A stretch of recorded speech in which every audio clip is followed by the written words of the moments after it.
Hi guys, welcome to happy cooking. வாங்க இன்றைக்கி என்ன பார்க்கலான்னா, இன்றைக்கி இடியப்பம் இறால் பிரியாணி தான் பார்க்க போகிறோம்.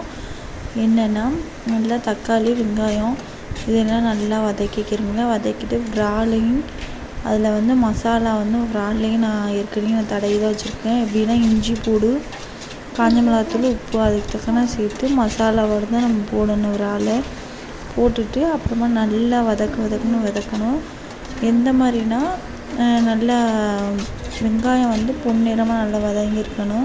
தக்காளி நல்லாவே வதங்கியிருக்கணும். அது மட்டும் இல்லாமல் இறால் அந்த வாடை ஸ்மெல் வராத அளவுக்கு நல்லா பொரிச்ச மாதிரி இருக்கணும். நல்லா பொரிச்சிற மாதிரி இருக்கணும்.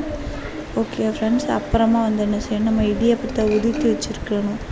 அந்த உதிர்த்து வச்ச இடியப்பத்தை அப்படியே கொண்டு போய் தட்டிட்டு நல்லா கிளறி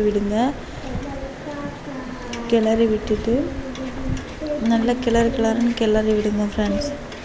கிளறிட்டு நல்லா அது எல்லாமே அந்த மசாலாலாம் எல்லாமே பிடிச்சிருக்கும். உரப்பு தேவை இங்கே எனக்கு தேவையான அளவு உரப்பு போட்டேன். உங்களுக்கு தேவைன்னா கூட கொஞ்சம் நீங்கள் போட்டுக்கலாம். ஆனால் இது நல்லா கலந்துட்டால அந்த ஒரு நல்ல ஒரு இதுக்கு வந்துடும். அப்புறம் என்ன ஃப்ரெண்ட்ஸ், எடுத்து வச்சு அதில் நான் ஊறுகாய் வச்சுருக்கேன். நெல்லிக்காய் ஊறுகாய் தான் வச்சுருக்கேன். நீங்கள் எந்த ஊறுகாய் இருந்தாலும் வச்சு சாப்பிட்டு பாருங்கள். அப்படி சூப்பராகவும் அட்டகாசமாகவும் இருக்கும். ஓகே ஃப்ரெண்ட்ஸ், இதே மாதிரி ரெசிபி நான் நிறைய போடுறேன். எனக்கு சப்போர்ட் பண்ணுங்கள். உங்களுடைய சப்போர்ட் இல்லாமல் எதுவும் பண்ண முடியாது. சப்போர்ட் பண்ணுங்கள் ஃப்ரெண்ட்ஸ். இறால் பொரிச்சு இறாலையும் வச்சு சாப்பிடும்போது சூப்பராக இருக்கும்.